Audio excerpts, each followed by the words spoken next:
The Devil May Cry series was one that was very dear to my heart ever since I dived into it back in early 2020. From the ones I've played, DMC3 had a great story with compelling characters, while DMC5 improved upon the already great core gameplay formula. Going into DMC4, I desired a level of quality on the same scale if not better than DMC3, but sadly the reality of my expected situation was vastly different. Although DMC4 brought a few things to the table that I liked, I can't help but feel it is incredibly flawed. As I rant about this game's highs and lows, just know that you're free to agree or disagree, as this is just my opinion.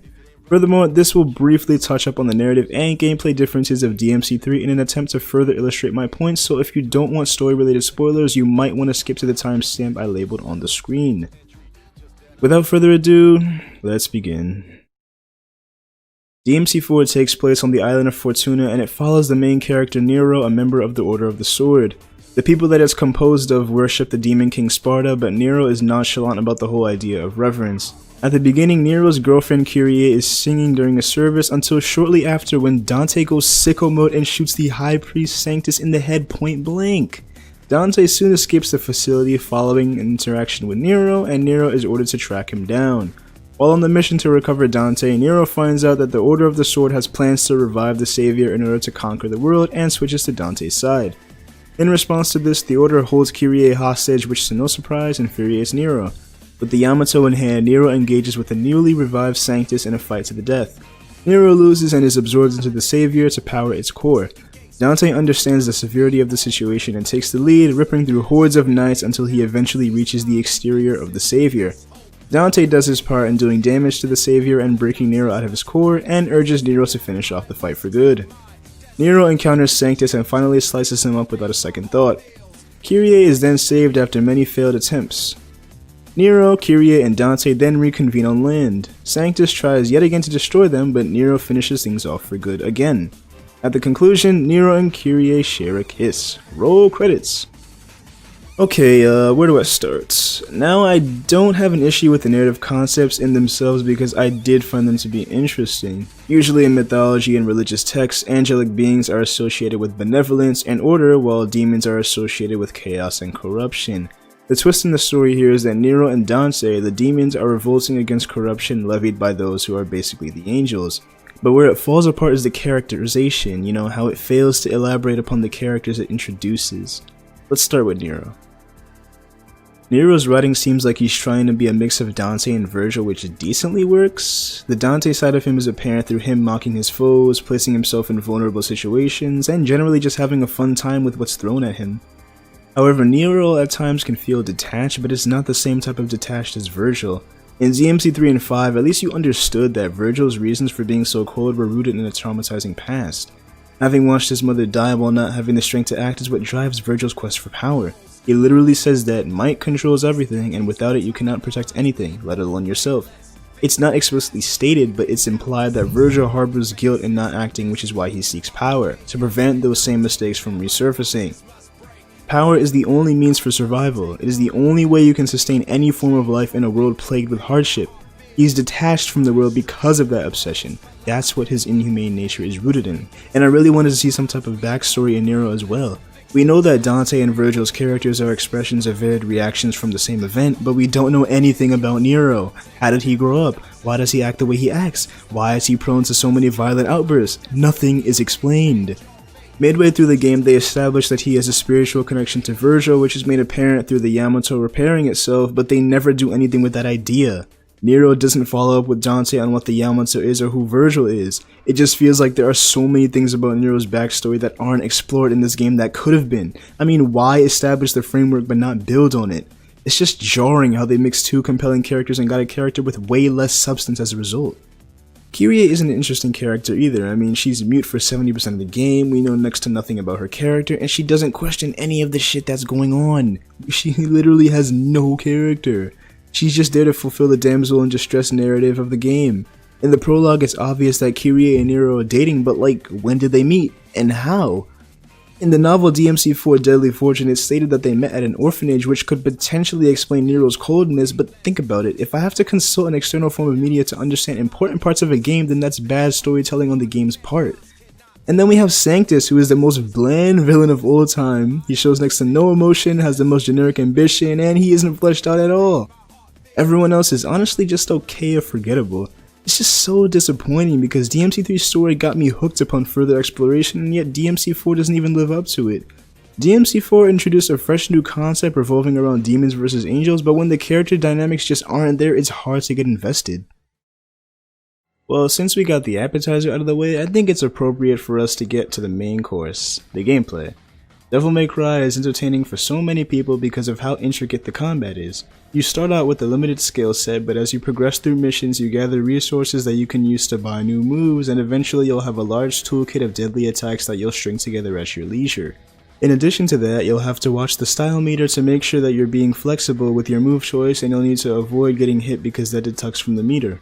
It's not just about tearing up demons, it's about how you go about doing so. You'll need to take risks in order to exploit enemy weaknesses while switching up your moves and avoiding attacks in order to get the best score possible. All of those factors combine for a game that entails high execution, and it's the victory in every interaction that emerges from that skill that grants a sense of fulfillment. When it comes to the combat by itself, DMC4 is great. Nero is an intuitive character who is especially satisfying to play because his swings have weight to them.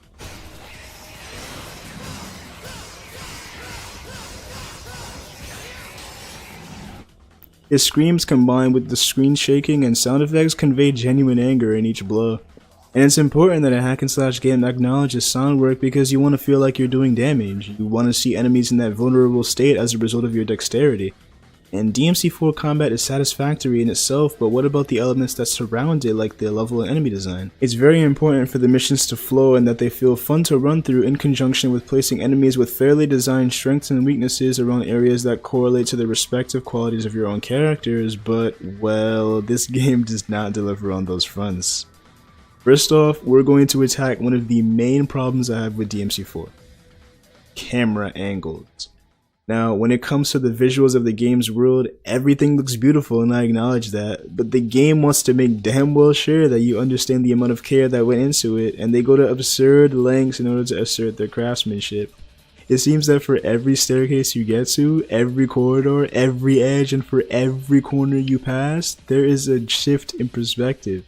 Some might think that the camera stuff is good because it highlights the intricate details of the game, but what those shitty angles really do is take away from the gameplay. When I'm playing DMC, I want my progression to feel smooth, but when you're constantly doing stuff to warp my perception of the world around me and disorient my controls, it feels rigid and annoying because I don't have any control. The absurdity of the camera angles can even translate into the combat at times too.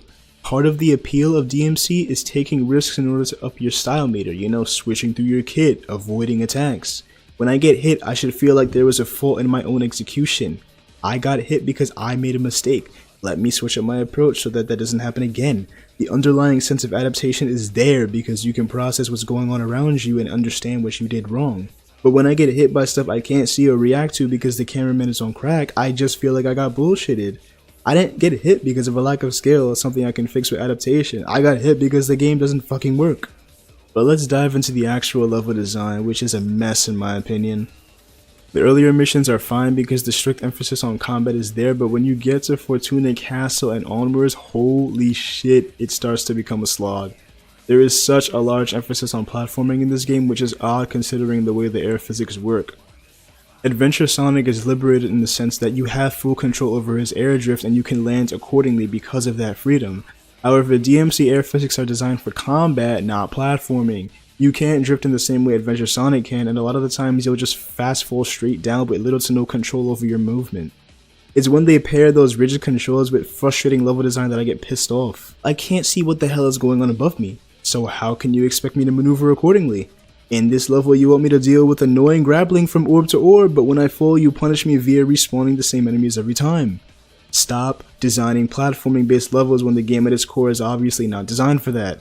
It's centralized around the combat, how effective you are at tearing shit up, not jumping and grappling to new heights. That slows the pacing of the game. And that's not even the end of it. There are Beyblade segments that are so out of place to the point where you'll begin to wonder whether they even took this game seriously during development. How did they think this shit was fun? And then there are these dice minigames that aren't annoying like the Beyblade and platforming because the dice rotates in the same pattern every time, but still there's no reason for it to be here because it again breaks the pacing. Anytime I was actually enjoying the combat, they throw an extrinsic gimmick that just kills any momentum I have. It's that constant break in attention that kills the game. Enemy design is within the level design, so we'll naturally be discussing that as well. In terms of visuals, the lesser demons in this game look amazing. Blitz and Frost look badass, I get enigmatic vibes from Faust, and the scarecrows look grotesque in that appealing kind of way. All of these enemies are designed around Nero's strengths, with a lot of them being weak to Nero's grapple, command grab, or revved up sword. That's nice because obviously you want the enemies to have fluctuations in their own weaknesses so you can be flexible in your own approach. However, it's important that their designs are tolerable given the context of your character's kit. For Nero, that ideology is fulfilled, but for Dante, of course not. In the later half of the game, you control Dante, but all you're really doing is backtracking through levels you've already explored with Nero, except with unnecessary add-ons like timers, blockade, enemies that track you throughout the level, and HP sapping gas. All of those gimmicks are there to give off the illusion of the level being different when in reality nothing has changed. And they don't do anything with the enemy design either. It's still catered towards Nero's kit. Everything in this game, Faust, Mephisto, Alto Angelos, Cutlasses, they all play keep away. Why? Because Nero has a grapple that he can use to mitigate the space between him and his enemy, as well as a command grab that he can string out of combos to quickly end interactions. With Dante, you don't have that method of controlling space because he's a character geared towards close combat. You don't have to be close with Nero to combo shit, you can just pull them towards you, but with Dante you have to be close, and when you have shit moving around in erratic fashion and flying around you, it just gets annoying. Is it doable? Yes. Is it fun? Hell no. And the biggest sin a game can commit is failing to be fun. I just feel like I got cheated out of a full game. Where are the new areas? Where are the well-designed enemies that would better bring out the best of Dante's kit? Why am I playing the same missions again, even fighting the same bosses 2 and even 3 times? The special edition of DMC4 includes Trish, Lady, and Virgil as playable characters, which is really sick, but guess what? Their missions are recycled from the Nero Dante story, so I don't know, do you really want to go through the same annoying level gimmicks again? Even fighting the same bosses a 4th and 5th time? If I'm being completely honest with you, the only replayability that comes with this game would be the survival mode, Bloody Palace, because it can actually be fun and it scraps the annoying level design in favor of just stylish combat. I know I threw a lot of information at you, so I'll just sum up my points for better understanding. What do I like about this game?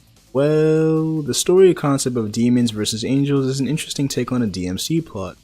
The combat in itself is great, it's intricate, rewarding, and it's satisfying, especially with how powerful Nero and Dante feel. Playable Virgil, Trish, and Lady in the special edition are welcome additions with cool movesets as well. DMC4 is visually and auditorily appealing with both beautiful locations and sick death metal to complement your rampage, and lastly, the enemies look really cool. Where do my issues lie though?